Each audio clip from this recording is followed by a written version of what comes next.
Good day, guys. I hope you are doing good. Well, there is something that just caught my attention, which is what David Onden just released. This masterpiece he just released. I think this is really mind blowing because some of us that happens to have stayed in Jaws, that happen to have witnessed what really happened in or what is should I say what is really happening in northern Nigeria and in the Nigeria state at large, we really feel amazed at this great expository that David just made. But I don't really know. I keep asking myself, why is it not really getting the media attention that it is supposed to get? Because this is really a national assets that should be protected. It's a national treasure that should be protected. For someone like him to have put out this great work, I think it should be a thing that should be a wonder to many Nigerians, to many Nigerians that really have the interest of these nations at heart. You can't one is only is all that is. Like, I keep trying to wrap my head around the possibility of things like this happening. I keep trying to find I just keep trying to make meaning out of what is really happening in Nigeria. So, but I don't know why is this not getting the right media attention. Is still a problem, a question that is begging to be answered. I don't know why the Nigerian media space. I don't know if the media space in Nigeria is bought. I don't know what. How can I really wrap my head around it? Because an expository like this should make the front page of every major newspaper. But no, it seems as if we are already the media is already skewed. So I think we should speak as Nigerians. If the media are not speaking, we the people should speak because this is really heartbreaking. This is really heartbreaking to know that we are even the one, by proxy, indirectly we are the one funding the terrorist group. Because when you patronize Nasco, indirectly you finance them to be able to carry out those crime that they have been able to perpetrate allegedly. So I don't really know. I don't really know what becomes the fate of every one of us. That has always been my question. Just watch the video and leave your comment on what you see, what you think. Just leave your comment. Thank you very much.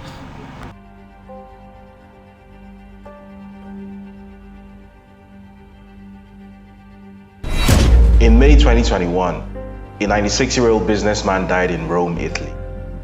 Ahmed Idris Nasreddin had amassed a personal fortune of close to $500 million in his lifetime, but his death barely made the news. Nasreddin was an Eritrean who moved to Jos in Nigeria's Plateau State and grew his father's small manufacturing business into a $460 million conglomerate involved in everything from breakfast cereal and confectionery to pharmaceuticals, real estate, and energy.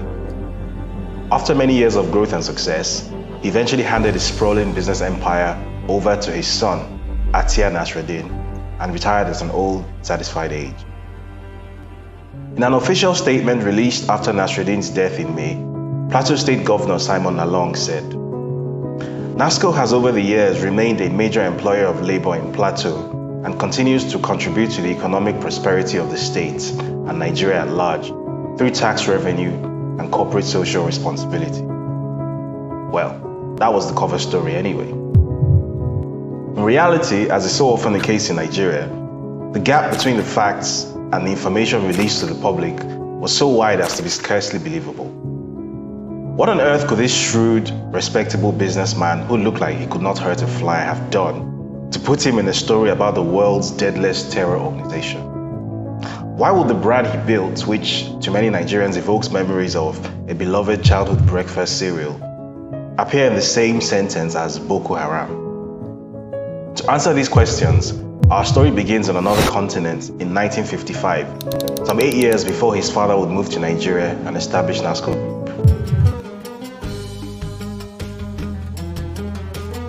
The year is 1955, and a 33-year-old Islamic scholar from Gumi in modern-day Zamfara State, northwestern Nigeria, has made his way to Mecca for his first Hajj pilgrimage.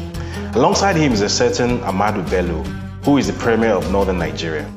During this trip, the scholar impresses both Ahmadu Bello and Saudi King Saud with his Arabic translation skills. He rapidly makes a big impression on many locals and clerics in Mecca. These relationships will later become his most valuable asset following subsequent events.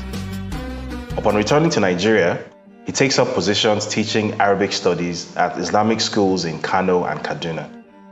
Now, his style of teaching focuses on educating his students about the differences between Islamic religious doctrine and local customs.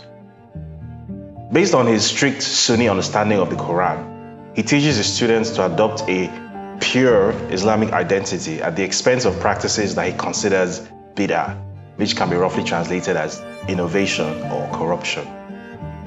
He also becomes the first Islamic scholar to translate the Quran from Arabic into Hausa, which puts him in a uniquely influential position comparable to that of Ajayi Crowther, the 19th century Bible scribe in southwestern Nigeria. Using this leverage, he becomes an increasingly powerful figure in northern Nigeria, with his essentialist views on Islamic doctrine gaining popularity. To him, the existing Sufi orders of northern Nigeria are polluted with bid'ah and unfit for purpose. He becomes well known for attacking the Tijaniya and Qadiriya brotherhoods during his appearances on Radio Kaduna, while advocating for a return to Islamic purity. Following the death of his friend and benefactor Ahmadu Bello, the scholar finds himself in a precarious situation.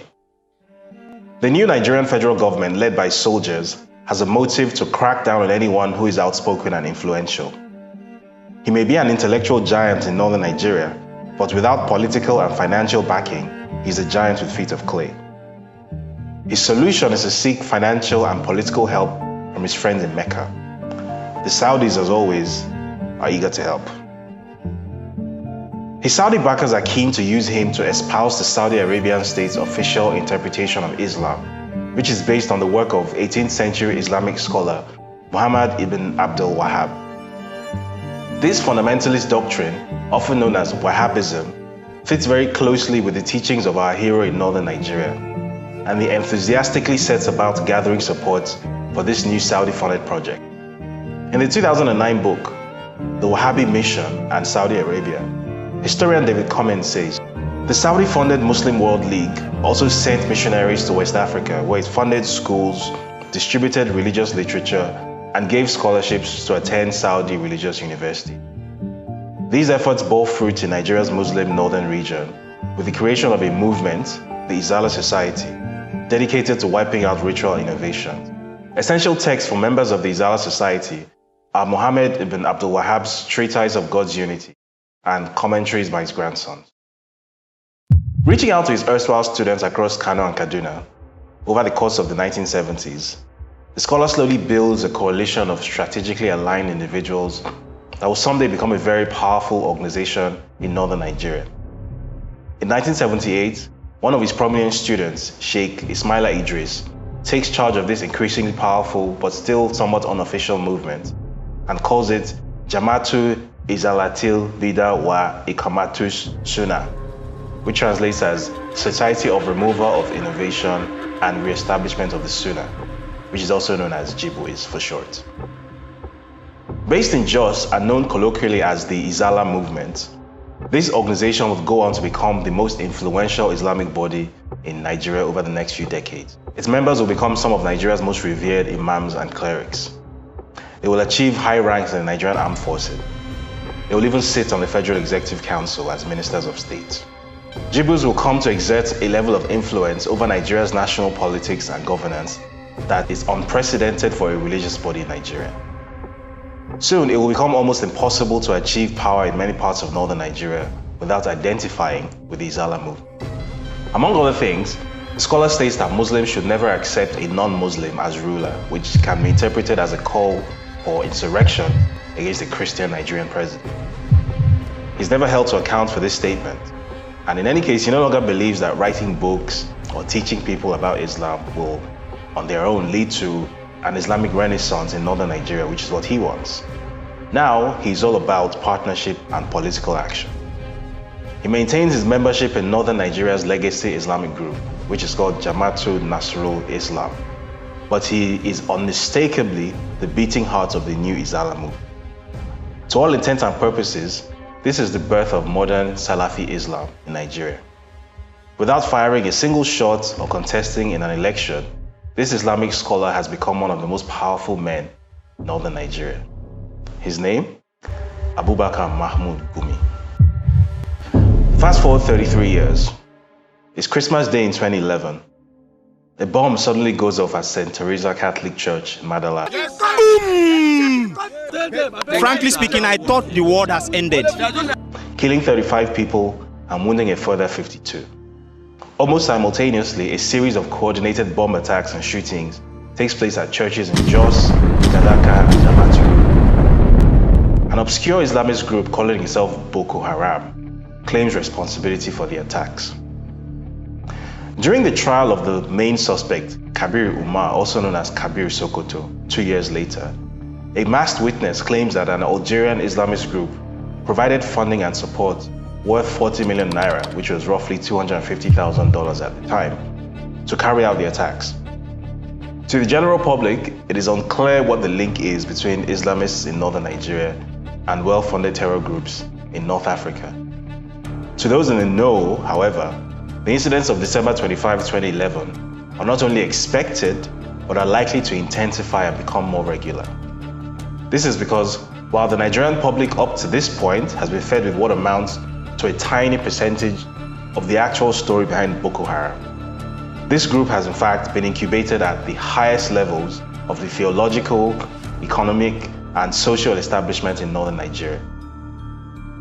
Boko Haram in reality is so much bigger than its two most famous faces, Mohammed Yusuf and Abubakar Shekau, that reducing it to these two men serves to miss the actual story spectacularly. To start to get a sense of what Boko Haram is and where exactly it came from, let's go from 2011 back to 2006 and read this excerpt from a letter written by Permanent Representative of Nigeria to the United Nations, Aminu B. Wali. Now, this letter was addressed to the chairman of the UN Counterterrorism Committee. It lays out in some detail the measures taken by the Nigerian government to fight terrorism in Nigeria.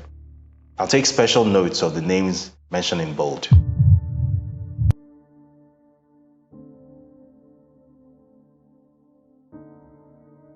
A WikiLeaks cable from 2002 confirms that this arrest of the cleric named Yakubu Musa Kafanchan actually did take place, only for the suspect to be released inexplicably after 27 days in detention. For those who are not aware, Yakubu Musa Kafanchan, also known as Sheikh Yakubu Musa Katsina or Yakubu Musa Hassan, is a founding member of the Izala movement, or Jibwis. He is in fact the current chairman of its National Board of Trustees and the chairman of the Katsina State Jibwis chapter. He is a widely respected Islamic cleric and a very close personal friend and public associate of, no prizes for guessing, Isa Pantami. Yes, that Isa Pantami. Mr. Kafanchan was even recently named as one of the 500 most influential Muslims in the world by the Royal Islamic Strategic Studies Center, a Jordanian government-affiliated NGO, and we'll come back to that later. So apparently, as far back as 2002, Mr. Kafanchan was known to the Nigerian security establishment as the leader of a terror network trying to set up terror cells in Katsina and Kano.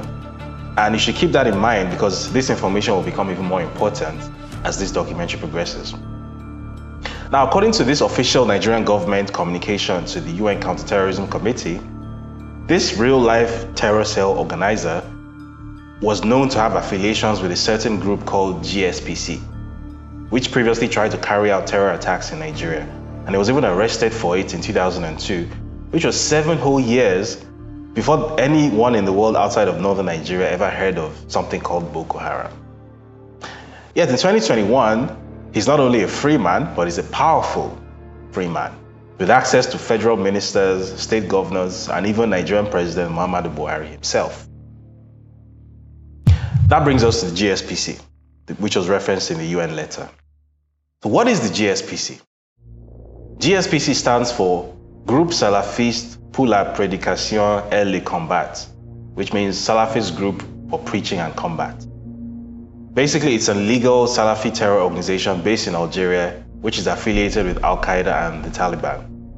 It specializes in providing training, funding, and support to Islamists and jihadi fighters around the world, using a global network of smugglers, money launderers, and rat line.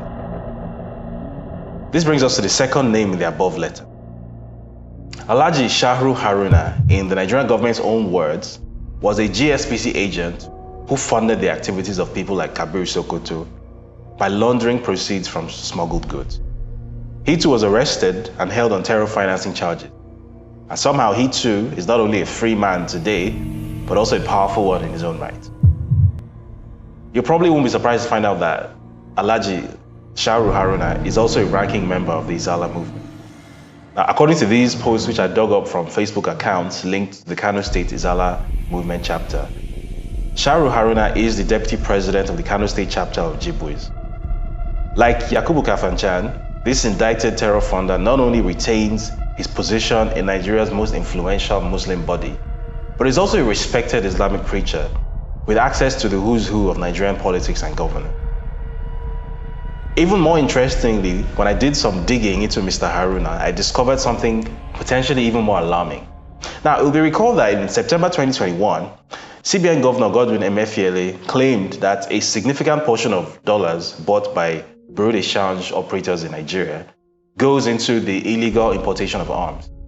Speaking at the end of the monthly Monetary Policy Committee meeting, he said, "Whether it is Boko Haram, kidnapping, and all sorts of nefarious activities, BDCs take our country's dollars and sell to people to go and buy arms and ammunition to come and hurt us.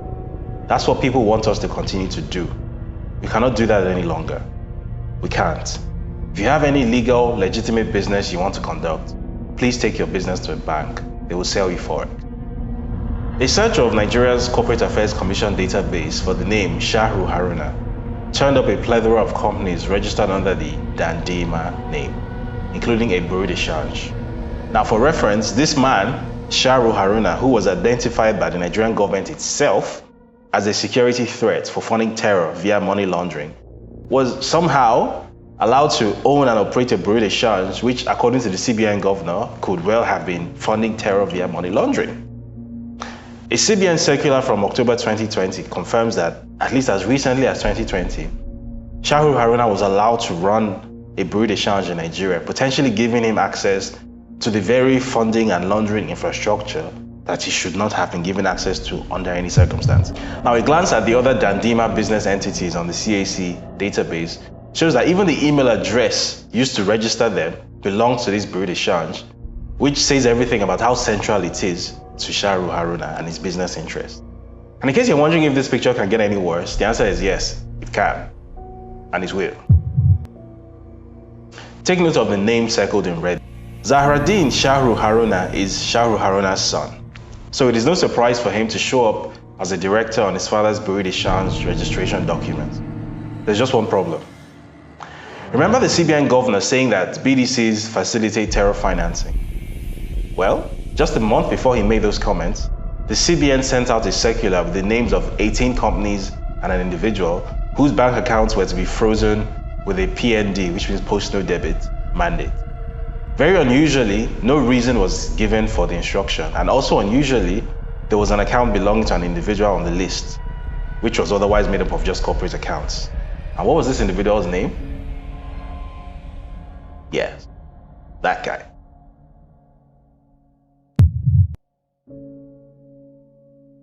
Now let's rejoin our Eritrean friend in the year 2006. The Nigerian Financial Intelligence Unit, NFIU, had recently been gazetted, and one of the very first things its counterterrorism unit did at the time was to freeze all assets linked to Nasco Group Nigeria Limited. Apparently, Mr. Nasreddin had been doing some creative accounting to hide the fact that he was moving money around the world to fund Islamist terror organizations. or at least that was what the Nigerian government itself wrote to the UN in the same letter.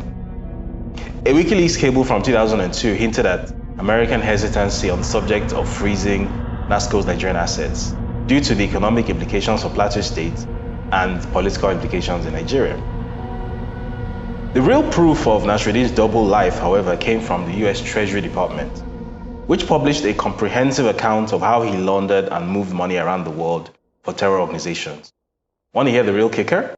Nasruddin had been funding and laundering money for none other than GSPC, the Algerian terrorist group which Yakubu Katsina and Sharu Haruna were also involved with around the exact same time.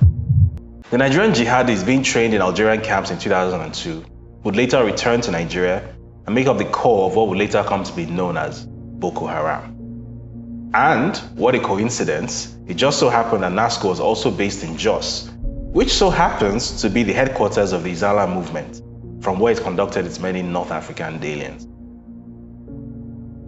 So using money made from these market-leading FMCGs marketed by Nasco to Nigerian consumers, a cross-border network of terrorism was being nurtured. These terrorists would someday return to Nigeria and kill the very kids eating Nasco cornflakes every morning. And it was all thanks to this nice gentleman from Eritrea.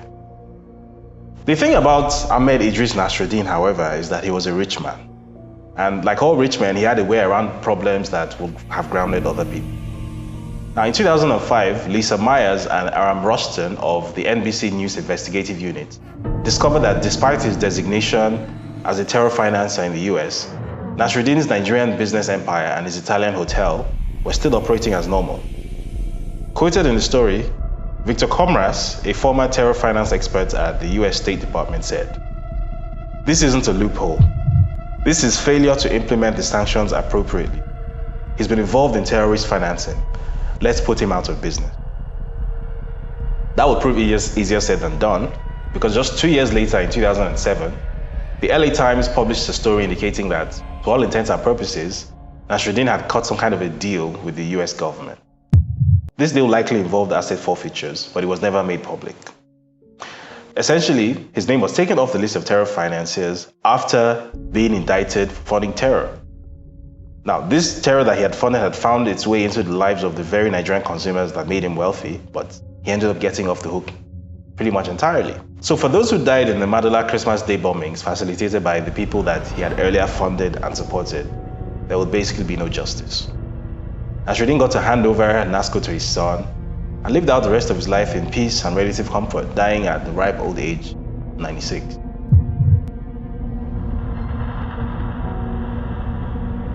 Now, I mentioned earlier that the dates of Yakubu Katsina's initial attempt to establish terror cells and Taliban training camps in Kano and Katsina was important. Here's why. Remember Abubakar Gumi's stated position that Muslims should never accept a non-Muslim as ruler? Well, it just so happens that the concerted push for Sharia law across 12 of Nigeria's northern states lines up perfectly with the election of Olusegun Obasanjo, a Christian, as president in 1999. Through the eras of Shehu Shagari, Muhammadu Buhari, Ibrahim Babangida, Sani Abacha, and Abdulsalam Abubakar, who were consecutive Muslim Nigerian heads of state, there was never a directed and concerted push for Islamic law across those 12 Muslim-dominated states. But following Obasanjo's entry, however, Zamfara, Kano, Sokoto, Katsina, Bauchi, Borno, Jigawa, Kebbi, Yobe, Kaduna, Niger, and Gombe states decided in quick succession to embrace a separate penal code from southern Nigeria, which was based on Sharia law. Why this piece of information is important is that it is key to understanding the political resonance of the Izala movement in northern Nigeria and the sheer amount of power wielded by indicted terror financiers and terrorists who still sit on its board. This in turn is central to understanding two things about terrorism in Nigeria.